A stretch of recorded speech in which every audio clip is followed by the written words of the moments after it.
Hello everyone, welcome back to our YouTube channel. तो पिछले video में हमने एनपीओ के सभी सब्जेक्टिव क्वेश्चंस को कवर कर लिया था।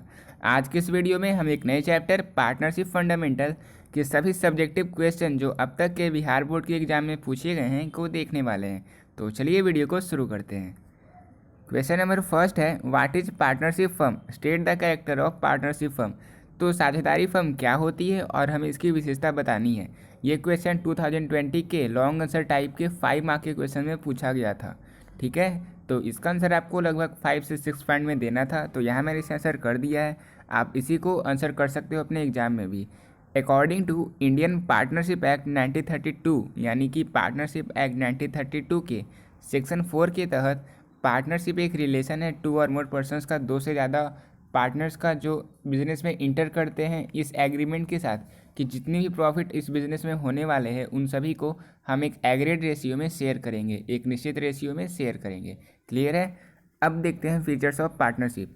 तो पार्टनरशिप के कई फीचर्स हैं। फर्स्ट है टू और मोर पर्सनस, यानी कि एक पार्टनरशिप फर्म के लिए मिनिमम नंबर ऑफ पार्टनर्स की संख्या कम से कम 2 पर्सनस होने चाहिए एक पार्टनरशिप फर्म के लिए, और मैक्सिमम पार्टनर्स की संख्या एक नॉन बैंकिंग सेक्टर के लिए 50 होती है और बैंकिंग सेक्टर के लिए 20। और ये क्वेश्चन एग्जाम में पूछा गया था ऑब्जेक्टिव में कि बैंकिंग सेक्टर में मैक्सिमम नंबर्स ऑफ पार्टनर की संख्या कितनी होती है, तो उसका आंसर होगा ऑप्शन, जो भी ऑप्शन रहेगा 20। ठीक है। अब नेक्स्ट पॉइंट है एग्रीमेंट। तो एग्रीमेंट में क्या होता है, जो पार्टनरशिप फर्म होते हैं वहाँ पे बहुत सारे टर्म्स होते हैं, जैसे salaries, interest on capital, interest on drawing वगैरह वगैरह। तो उन सभी के बीच जितने भी पार्टनर्स होते हैं वो एक एग्रीमेंट बनाते हैं, ये तय करते हैं, एक साझेदारी बनाते हैं कि जितने भी टर्म्स हैं उनको कैसे ट्रीट किया जाएगा, कितना % का इंटरेस्ट कैपिटल पर लगेगा, सैलरीज कितनी दी जाएगी पार्टनर्स को, क्या कोई पार्टनर्स को गारंटी दी जा रही है प्रॉफिट की। तो इन सभी चीज़ों को हम एग्रीमेंट में देखते हैं, और जो एग्रीमेंट होता है उसे हम पार्टनरशिप डीड के नाम से भी जानते हैं, और पार्टनरशिप डीड को हम नेक्स्ट क्वेश्चन में अच्छे से देखने वाले हैं। ठीक। अब थर्ड है existence of business and profit motive.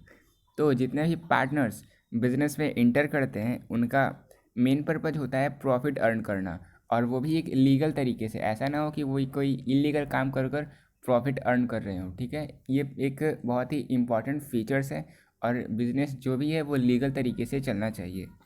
अब फोर्थ है शेयरिंग ऑफ प्रॉफिट। तो ये कह रहा है कि जितना भी प्रॉफिट हुआ है वो सभी पार्टनर्स को उसका कुछ शेयर मिलना चाहिए। जैसे ABC कोई पार्टनर्स है और टोटल प्रॉफिट लेट 5000 हुआ है, तो फिर कुछ रेशियो का प्रॉफिट A को मिलना चाहिए, कुछ B को, कुछ C को। ऐसा नहीं हो कि C को कुछ मिल नहीं रहा हो और फिर जितने भी प्रॉफिट है सब A और B खुद ही अपने ले रहे हैं। ठीक है, ये हो गया फोर्थ पॉइंट। और फिफ्थ है business carried on by all or any of them acting for all. तो जो बिजनेस है वो या तो सभी के द्वारा चलाया जा सकता है, या उनमें से कोई एक पार्टनर जो उन सब का प्रतिनिधित्व कर रहा हो उनके द्वारा अकेले भी ये चलाया जा सकता है। सिक्स्थ है अनलिमिटेड लायबिलिटी, यानी एक पार्टनरशिप फर्म का अनलिमिटेड लायबिलिटी होता है। इस केस में जब फर्म डिसॉल्व हो जाती है तब अगर आउटसाइड क्रेडिटर्स को पे करने के लिए फर्म के पास उतनी मनी नहीं है, तो उस केस में जो पार्टनर्स हैं, जो फर्म के पार्टनर्स होते हैं, उनके प्राइवेट प्रॉपर्टी को भी नीलाम कर दिया जाता है, और उससे जो इनकम होता है उसी का यूज करके हम आउटसाइड क्रेडिटर को पे करते हैं। तो ये एक बहुत ही बड़ा ड्रॉबैक हो गया पार्टनरशिप फर्म का, और इससे भी एक क्वेश्चन आया था 2020 में जो मैं आगे आपको दिखाने वाला हूँ। तो एक भी क्वेश्चन आप मिस नहीं करना। जो हिंदी मीडियम के स्टूडेंट हैं वो इस आंसर को नोट कर सकते हो। मैंने आंसर एकदम अच्छे तरीके से एक सिस्टमेटिक फॉर्म में आंसर कर दिया है।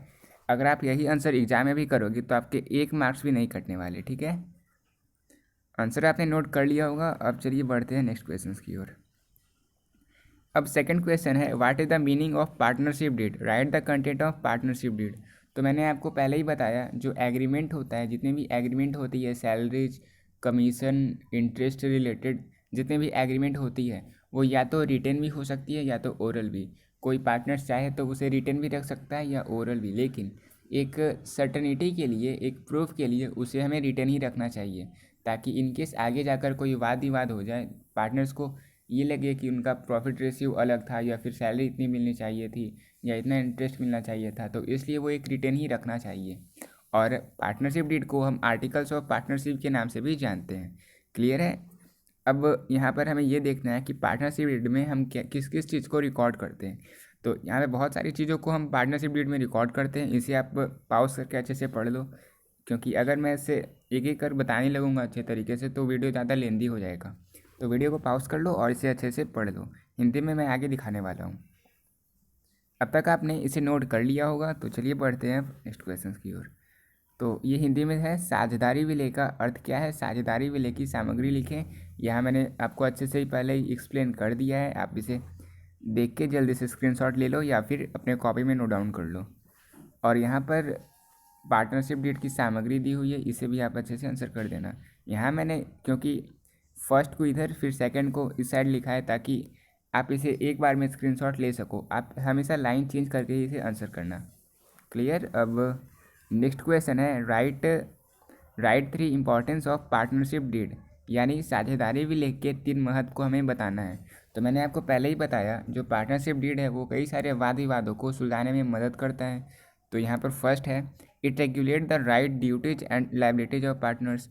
तो पार्टनरशिप फर्म में पार्टनर्स के क्या क्या राइट्स हैं, उनकी क्या ड्यूटीज़ है, क्या उनकी लाइबिलिटीज़ है, तो ये सभी अच्छे से लिखी रहती है।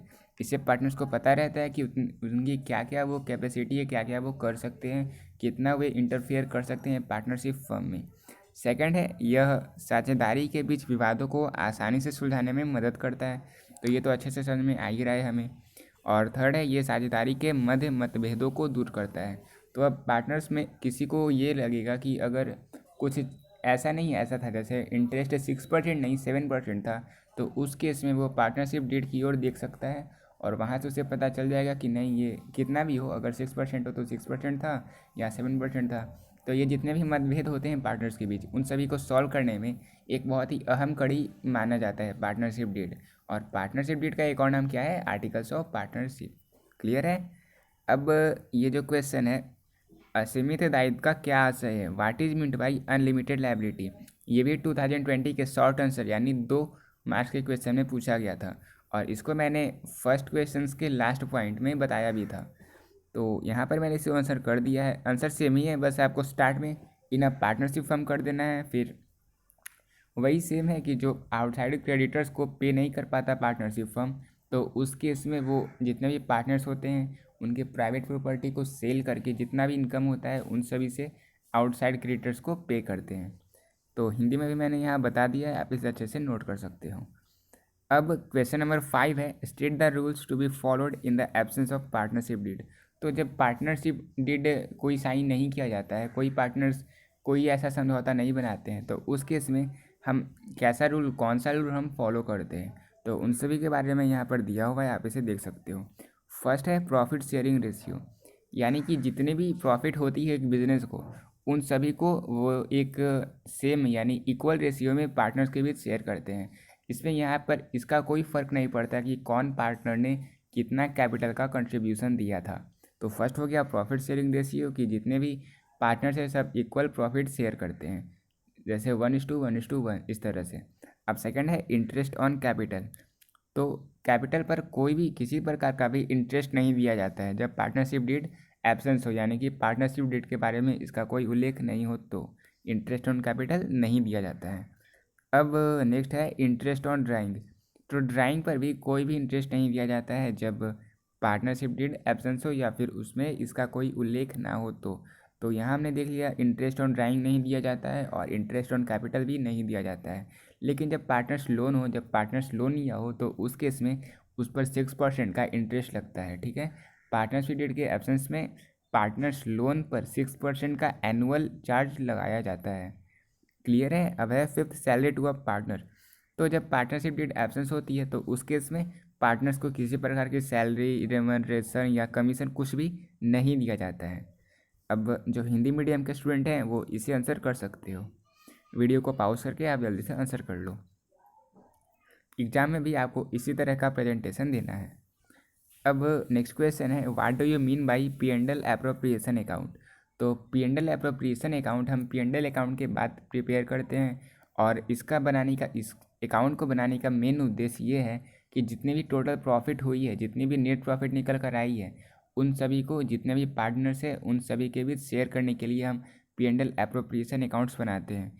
जितने भी ट्रांजैक्शंस होते हैं, जितने भी पार्टनर से रिलेटेड एडजस्टमेंट होते हैं, जैसे पार्टनर्स की सैलरी हो गई, कमीशन हो गया, ड्राइंग इंटरेस्ट, ड्राइंग ईटीसी हो गया, जितने भी इस तरह के टर्म्स होते हैं उन सभी को हम एक पार्टनर्स के जो P&L एप्रोप्रिएशन अकाउंट में हम अलग अलग एज कैपिटल, बीच कैपिटल, इस तरह से हम प्रिपेयर करते हैं। और इसका बनाने का मेन उद्देश्य यही है कि जितने भी प्रॉफिट हुई है सभी पार्टनर्स को डिस्ट्रीब्यूट कर दिया जाए उनके शेयरिंग प्रॉफिट में, और जितनी भी एडजस्टमेंट है उन्हें अच्छे से एडजस्ट कर लिया जाना चाहिए। तो वीडियो को पॉज करके आप आंसर इससे नोट कर लो, एग्जाम में आपको कुछ इस तरह से इसका आंसर देना है। तो चलिए अब बढ़ते हैं क्वेश्चन नंबर 7 की ओर। क्वेश्चन नंबर 7 है distinction between fixed and fluctuating account. तो पार्टनर्स कैपिटल अकाउंट को हम दो तरह से प्रिपेयर करते हैं। पार्टनर्स अकाउंट को हम दो तरह से प्रिपेयर करते हैं, फिक्स्ड कैपिटल अकाउंट और फ्लक्चुएटिंग कैपिटल अकाउंट। तो फिक्स्ड कैपिटल अकाउंट में हम दो अकाउंट को प्रिपेयर करते हैं, first capital account, second current account. अच्छे से याद कर लेना, फिक्स्ड कैपिटल अकाउंट में हम दो अकाउंट प्रिपेयर करते हैं, एक कैपिटल अकाउंट और एक करेंट अकाउंट। जबकि फ्लक्चुएटिंग कैपिटल अकाउंट में हम सिर्फ एक अकाउंट यानी कि कैपिटल अकाउंट ही प्रिपेयर करते हैं। जब फिक्स्ड कैपिटल अकाउंट के कैपिटल अकाउंट का बैलेंस साल दर साल हमेशा लगभग सेम ही रहता है, लेकिन अगर जब पार्टनर्स कैपिटल को ऐड करते हैं या फिर कैपिटल विड्रॉ करते हैं तो सिर्फ उसी केस में इनका जो बैलेंस है वो चेंज होता है। क्लियर है? और इनका हमेशा एक क्रेडिट बैलेंस ही रहता है फिक्स्ड कैपिटल अकाउंट के कैपिटल अकाउंट का। और जितनी भी एडजस्टमेंट होती है जैसे interest on capital, interest on drawing, तो इन सभी को हम करेंट अकाउंट में रिकॉर्ड करते हैं। इसी कारण फिक्स्ड कैपिटल अकाउंट की कैपिटल अकाउंट का बैलेंस हमेशा सेम ही रहता है, और फिर जो करेंट अकाउंट है वो हमेशा वैरी करता है, वो या तो डेबिट भी हो सकता है या तो क्रेडिट भी। अब बात करते हैं फ्लक्चुएटिंग कैपिटल अकाउंट की। तो यहाँ पर सिर्फ एक ही अकाउंट प्रिपेयर किया जाता है, कैपिटल अकाउंट, और जितनी भी एडजस्टमेंट होती है उन सभी को हम बस सिर्फ इसी अकाउंट, क्योंकि एक ही अकाउंट प्रिपेयर ही किया जाता है इसीलिए जितनी भी एडजस्टमेंट होती है सभी को हम सिर्फ इसी अकाउंट में रिकॉर्ड करते हैं। और यही कारण है कि इनका जो बैलेंस है वो हमेशा चेंज होते रहता है, साल दर साल ये हमेशा चेंज होते रहता है। और फिर इनका डेबिट बैलेंस भी हो सकता है और फिर क्रेडिट बैलेंस भी, क्योंकि यहाँ पर सभी एडजस्टमेंट को हम इंटर करते हैं।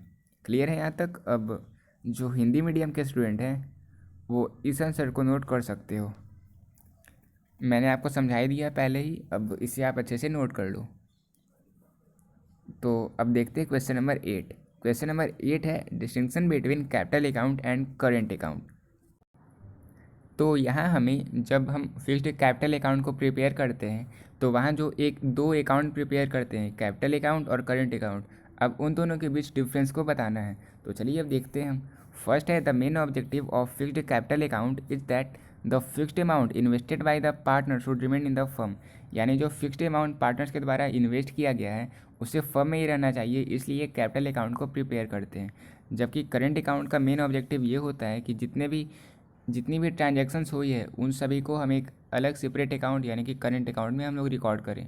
इनका डेबिट बैलेंस भी हो सकता है और क्रेडिट बैलेंस भी, और इनका जो बैलेंस है वो हर साल फ्लक्चुएट होते रहता है, क्योंकि यहाँ पर सभी ट्रांजैक्शंस जैसे interest on capital, salary, interest on loan, इन सभी को हम करेंट अकाउंट में ही रिकॉर्ड करते हैं। और कैपिटल अकाउंट में सिर्फ हम इन्वेस्ट जितना भी किया जाता है सिर्फ उसे ही रिकॉर्ड करते हैं, इसलिए इनका हमेशा क्रेडिट बैलेंस ही होता है और इनका बैलेंस हमेशा हर साल फिक्स्ड ही रहता है। स्पेशल केस में जब कोई पार्टनर्स टोटल कैपिटल में से कुछ विड्रॉ कर ले तब वो माइनस हो जाता है, और अगर कुछ ऐड कर दे उस कैपिटल में तो वो प्लस हो जाता है। क्लियर है कैपिटल अकाउंट और करेंट अकाउंट के बीच डिफरेंस को? अब हिंदी मीडियम के स्टूडेंट इसे अच्छे से नोट कर सकते हो।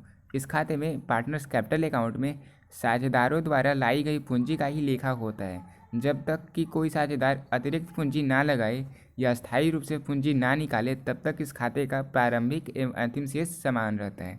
ये पार्टनर्स कैपिटल अकाउंट का हो गया। और पार्टनर्स करेंट अकाउंट का डिफिनेशन है साझेदारों के पूंजी लगाने व निकालने के अतिरिक्त अन्य सभी मदों का लेखा इसी खाते में किया जाता है। इसके क्रेडिट पक्ष में साझेदारों का वेतन, कमीशन, पूंजी पर ब्याज व लाभों के हिस्सों का लेखा किया जाता है, तथा डेबिट पक्ष के साझेदारों के आहरण पर ब्याज व हानि में हिस्से का लेखा किया जाता है। तो ये हो गया कंप्लीट क्वेश्चन। अब क्वेश्चन नंबर 9 है what do you mean by guarantee of profit to a partners. तो पार्टनरशिप फर्म में कभी किसी स्पेशलिस्ट पर्सन को जो एक स्पेशल योग्यता रखता है स्पेशल क्षेत्र में, उसे ऐड किया जाता है ताकि पार्टनर्स का जो पार्टनरशिप फर्म है वो अच्छे से रन कर पाए और उससे प्रॉफिट हो सके। लेकिन इस केस में जो पार्टनर्स है, जो एक स्पेशलिस्ट है, वो ये चाहता है कि उसे कम से कम अगर इस पार्टनरशिप फर्म को लॉस भी हो फिर भी कुछ न्यूनतम लाभ उसे होना चाहिए।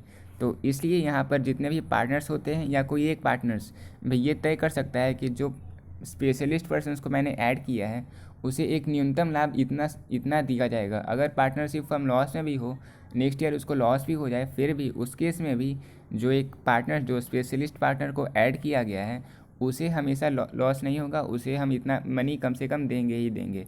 तो इसे ही guarantee of profit to a partner कहा जाता है। और हिंदी के स्टूडेंट इसे देख सकते हो, आप अच्छे से इसे पढ़कर समझ सकते हो। कभी कभी फर्म के हित में किसी ऐसे व्यक्ति को साझेदार बना लिया जाता है जो किसी विशेष क्षेत्र में विशिष्ट योग्यता रखता है। ऐसा साझेदार न्यूनतम लाभ के संबंध में पुराने साझेदारों से आश्वासन चाहता है कि जिससे कि भविष्य में उसे कोई हानि सहन ना करनी पड़े। लाभ के संबंध में साझेदारों को दिए गए इसी आश्वासन को लाभ की गारंटी कहते हैं। इस प्रकार की गारंटी फर्म के शेष सभी साझेदार या कोई एक साझेदार दे सकता है। तो ये था पार्टनरशिप फर्म का कंप्लीट सब्जेक्टिव क्वेश्चन जो बिहार बोर्ड के एग्जाम में कई बार पूछे गए हैं। और अगर आपको ये वीडियो पसंद आया तो वीडियो को लाइक करना, कमेंट करना, शेयर करना, और अगर अभी तक आपने हमारे चैनल को सब्सक्राइब नहीं किया है तो अभी तुरंत सब्सक्राइब कर दो। मिलते हैं अपनी नेक्स्ट वीडियो में।